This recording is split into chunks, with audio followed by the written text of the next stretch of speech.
Hola a todos y bienvenidos una vez más a No nos mordemos la lengua.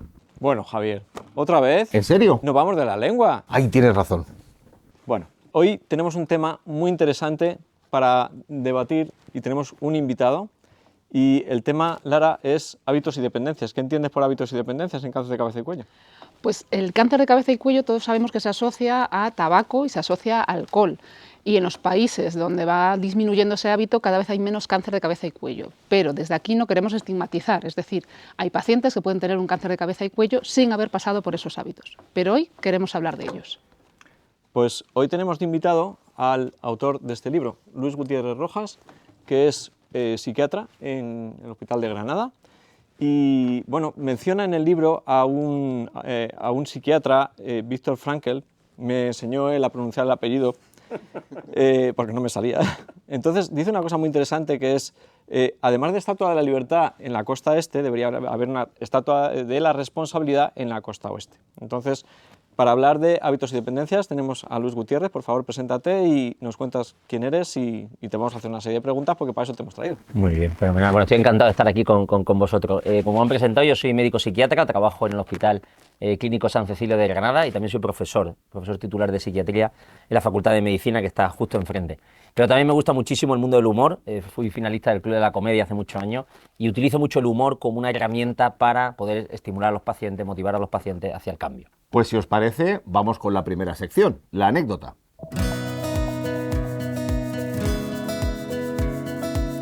Luis, tenemos una sección en nuestro programa en el que nuestro invitado trata de contarnos una anécdota que tenga relación con el tema del que estamos hablando, en este caso, hábitos y dependencia. ¿Qué anécdota o qué situación recuerdas tú que tenga relación con lo que estamos hablando? Bueno, la verdad es que me acuerdo de un caso que además creo que tiene también que ver, lógicamente, con cáncer de cabeza y cuello, que es el típico paciente que tiene una alta dependencia nicotínica, ¿no? Que fuma 3 paquetes al día y que además bebe muchísimo. El tema del alcohol hay que tener cuidado, ¿no? Porque tú le dices al paciente, ¿pero cuánto bebe? Y dice, lo normal. Dice, lo normal para mi pueblo. Y digo, bueno, vamos a ver cuál es el criterio, ¿no? Y era un paciente que tomaba varios litros de cerveza al día. Y entonces, cuando yo intentaba hacerle ver que eso era lo que le estaba perjudicando o que era un factor que claramente empeoraba el pronóstico del cáncer de cabeza y cuello, decía, doctor, eso es imposible. El tabaco irá a todo caso al pulmón, que es lo que afecta, y el alcohol pues va directamente al estómago y en todo caso afectará al hígado. Entonces no era capaz de darse cuenta o no quería verlo, porque yo creo que también algunos pacientes, como sabemos, hacen algún mecanismo de defensa de negación, pues que había una relación clara, ¿no? Y yo creo que por desgracia a veces cuesta esa relación y también cuesta que incluso cuando el paciente deja ese hábito y porque tiene un tumor, pues sea capaz de mantenerse en abstinencia. Probablemente es que vivimos en un país donde la tolerancia a este tipo de hábitos ha sido muy alta, ¿no? O sea, lo de beber lo normal es algo que todo el mundo entiende, ¿no? O sea, lo raro es aquel que no bebe, ¿no? Cuando hay una reunión y alguien no bebe, siempre se le pregunta, ¿a ti qué te pasa? ¿Estás malo? ¿Estás tomando una medicación? Eso es. Que es un tema muy social, que depende también del tipo de trabajo. Yo creo que como introducción nos parece está bien. Entonces vamos a empezar con las preguntas, Luis. Y vamos a intentar pues llegar a esto, ¿no? A ver si somos capaces de coger pautas para vivir más libre, ¿no? Que es una de las cosas que tú planteas en el libro, que a mí me parece fantástico porque me lo he leído y a mí me gusta mucho. Mi primera pregunta para ti, Luis, es ¿qué diferencia hay para la gente entre hábitos y dependencia? Porque a veces se mezclan los términos y yo creo que son distintos. Explícanos un poco. Bueno, como has podido leer en el libro, y muchas gracias por la publicidad que me hace, evidentemente las personas somos más libres cuando tenemos hábitos que nos hacen más libres. Entonces, una persona puede aprender a ser más libre y puede elegir una vida más feliz cuando cambia sus hábitos. ¿Qué es un hábito? Pues la repetición de algo que hacemos habitualmente. No somos conscientes, pero tenemos muchísimos hábitos que son automáticos, mecánicos. Algo tan sencillo como coger un coche, como ir a ducharse. Todos nos duchamos de una determinada forma, sin pensar. De hecho, estamos pensando en otra cosa mientras hacemos todo eso. O cuando preparamos la comida, o el desayuno, o cuando vamos andando. De hecho, cuando uno cambia una rutina, le cuesta mucho adecuarse a ella. Entonces, un hábito diríamos que es la repetición de algo. Clásicamente los clásicos hablan de virtud, repetición de un acto bueno. Vicio, repetición de un acto malo. ¿Qué sería una dependencia? Una dependencia es un hábito que me genera una conducta que yo no puedo controlar. Y hay dependencias emocionales, psicológicas y dependencias mucho más conductuales. Entonces, claramente tenemos el problema de los consumos de sustancias, porque son sustancias muy adictivas, desde el café, la nicotina, al alcohol, pero por supuesto el chocolate, ¿no? Que al final hay gente que tiene ese hábito, gente que tiene esas conductas, por ejemplo, de darse atracones nocturnos, pues tiene ese hábito de acudir a esa sustancia. Y eso es una dependencia. ¿Y por qué sabemos que es dependencia? Por dos razones. Porque hay tolerancia, es decir, necesito más dosis para encontrar el mismo efecto, y también la dependencia, cuando quiero dejar de hacerlo, me cuesta. Tengo un cierto síndrome de abstinencia, ¿no? Como un deseo tanto físico. En el caso del alcohol, ¿no? Claramente con sintomatología somática, de temblores, de malestar, de tal, que hasta que la persona no bebe no se lo quita. Y por eso en esas sustancias nos cuesta tantísimo que el paciente lo dé. Cuando nosotros nos enfrentamos a un paciente con cáncer de cabeza y cuello y que tiene adicción a tabaco y alcohol, ¿cómo podemos ayudarle para que lo deje? Y en 3 momentos distintos, es decir, cuando le diagnosticamos, que es el momento de mayor susto y mayor impacto, mientras está con el tratamiento, que sus niveles de ansiedad de cómo saldrá esto, y hay muchos síntomas ahí en medio, y luego el después, o sea, cuando ya pasamos a las revisiones, cuando ya las cosas están yendo bien y él vuelve como a su vida y ahí viene a la consulta y no quiere hablar de ciertos temas. Como bien señala, son distintos momentos. Yo creo que lo más importante es enterarse por qué el paciente usa esa sustancia. Lo digo porque el mensaje de no fumes, no bebas, pues a lo mejor solo lo ha escuchado 200 millones de veces, no ya solo por parte de los médicos, el médico de atención primaria, el especialista, sino por parte de toda su familia, de su parte de su hijo, que le está diciendo, pero papá, que te vas a matar, que te vas a morir si sigues así. O sea, que eso ya lo he escuchado. Sin embargo, no es capaz de dejarlo. Entonces es importante saber el por qué. Mucha gente nos dice que utiliza el alcohol como tranquilizante. O mucha gente nos dice que utiliza el tabaco porque el tabaco les hace pensar con más claridad. Muchas veces cuando uno está ofuscado en el trabajo, entonces voy a fumarme un pitillo. Y es verdad, porque el tabaco secreta dopamina en algunas regiones cerebrales, o sea que tiene una explicación biológica. Bien, ¿qué tenemos que ver? ¿Cómo somos capaces de que ese efecto positivo, pongámosle muchas comillas, que tiene esa sustancia, lo cambiamos por otra cosa? Como tú antes señalabas, David, si queremos cambiar un hábito, no se trata de decir un no, no, no, no, no, no, no, no, no, sino que se trata de decir un sí. Vamos a quitar esto, cuando quitamos ese hábito va a haber un gran vacío en esa vida y lo tenemos que sustituir por otra cosa. Y luego eso sería la etapa más inicial, por eso en esos estadios de contemplación decimos precontemplación, contemplación, que el paciente ya contempla que puede dejarlo y que le podemos motivar para que lo deje.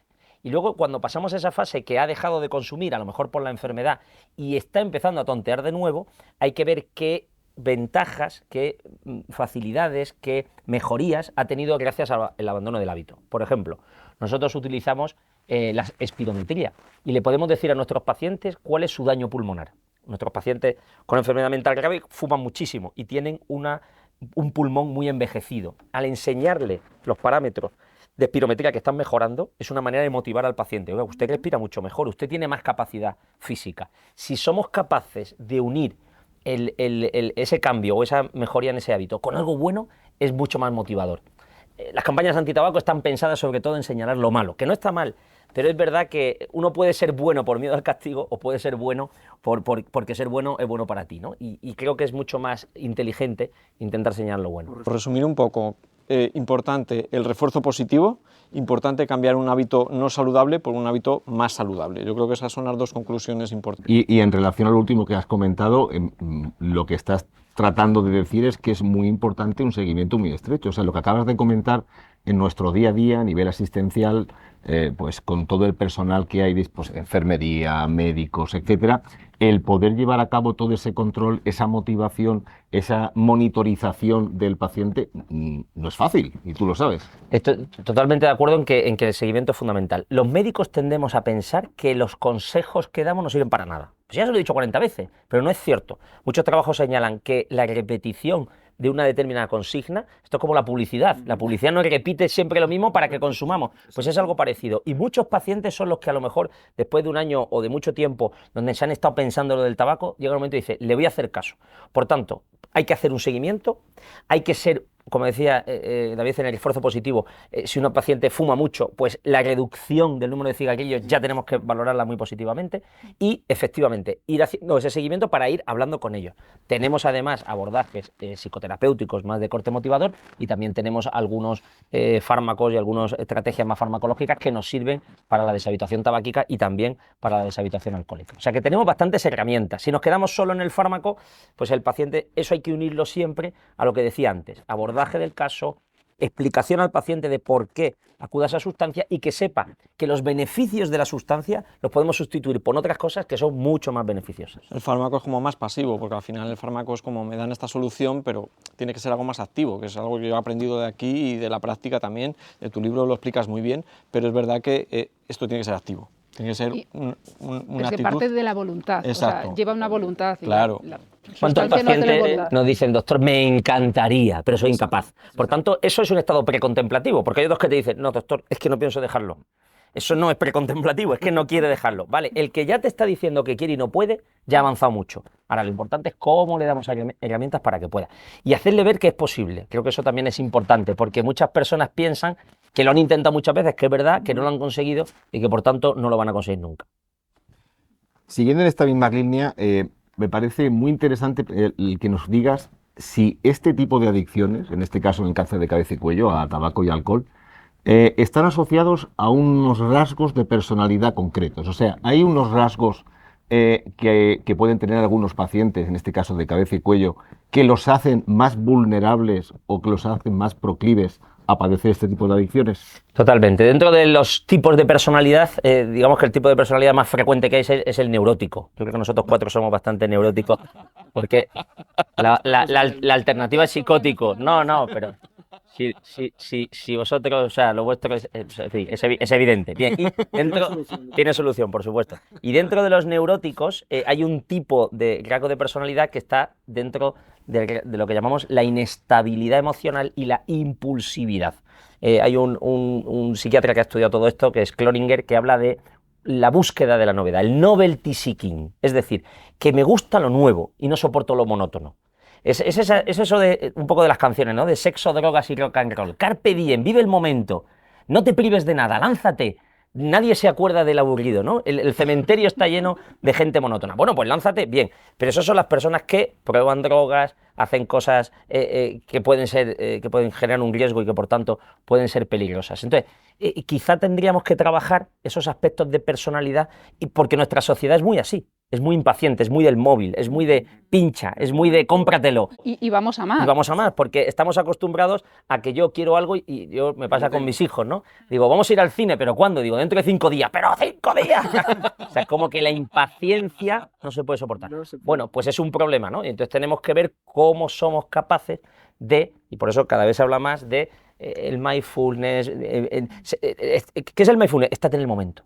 Estate en el momento, respira, escúchate, entiéndete, escucha, no vayas buscando como una especie de conejo que va siempre con prisa, ¿no? Hay una anécdota que me gusta contar, en Alicia en el País de las Maravillas, Alicia se encuentra con un conejo, y el conejo sale varias veces en el cuento, y siempre sale con un reloj. Dice, tengo prisa, hasta que al final se acaba el cuento, y dice, ¿a dónde iba el conejo con tanta prisa? Exacto. Bueno, pues eso es un poco el hombre moderno, que va buscando muchísimas cosas que no sabe bien cuáles son. Disfruta mucho más de lo que tienes, sé capaz de dominar un poco más tus emociones, inteligencia emocional, y date cuenta de que esa impulsividad continua te va a generar más problemas que beneficios. Lo que pasa es que es curioso que en Alicia el conejo no llega a ninguna parte. Por supuesto. O sea, es que ese es el tema. Hay otra frase de Shakespeare muy conocida que dice, la nada tiene prisa. Pues yo creo que con esto es insuperable. Shakespeare no se puede superar. Con esta frase ya es insuperable. Bueno, Luis, estamos encantadísimos de que hayas compartido este programa con nosotros. Nos encantaría que para finalizar pudieras tener una recomendación, un consejo, algún mensaje dirigido a nuestra audiencia, que como bien sabes, pues son pacientes, cuidadores, familiares, cáncer de cabeza y cuello, que les hiciera ver o les pudiera ayudar en su día a día. Bueno, yo creo que son muchas cosas, pero por no centrarnos solo en las adicciones, que es el tema de hoy, yo diría algo así, si lo queréis como eslogan, libérate de aquello que te perjudica. Porque muchas veces somos nosotros desde fuera los que estamos insistiendo en lo que te hace daño. Es más interesante decir, ¿qué te hace daño? Y uno es consciente, ¿vale? Pues libérate de todo ello. Mucha gente dirá, no es posible. Sí es posible. Porque hay gente que cambia, incluso hay gente que cambia a peor. Yo he visto a alguna persona. Pero, si puedes cambiar a peor, no lo digo por ti, lo digo por ti, porque estoy dominándole a ellos y ellos tienen la autoestima baja y no quiero perjudicar. Puedes cambiar a peor, pues también podrás cambiar a mejor. Hay una canción de Alaska que dice, yo soy así, así seguiré, nunca cambiaré. mucha gente la ha escuchado y se la ha creído, pero no es cierto. Los japoneses tienen una cosa muy importante que es el ikigai. Entonces ellos buscan el ikigai como una cosa súper importante que La es virtud. La virtud, La lo que virtud. les hace felices en la vida, que es lo que acabas de contar. Yo creo que Exactamente. En lo fantástico. que eres bueno, en lo que te motiva, en lo que necesita, es una maravilla lo del Ikigai. Bueno, para conseguir eso tienes que liberarte de fardos muy pesados que te aportan poco.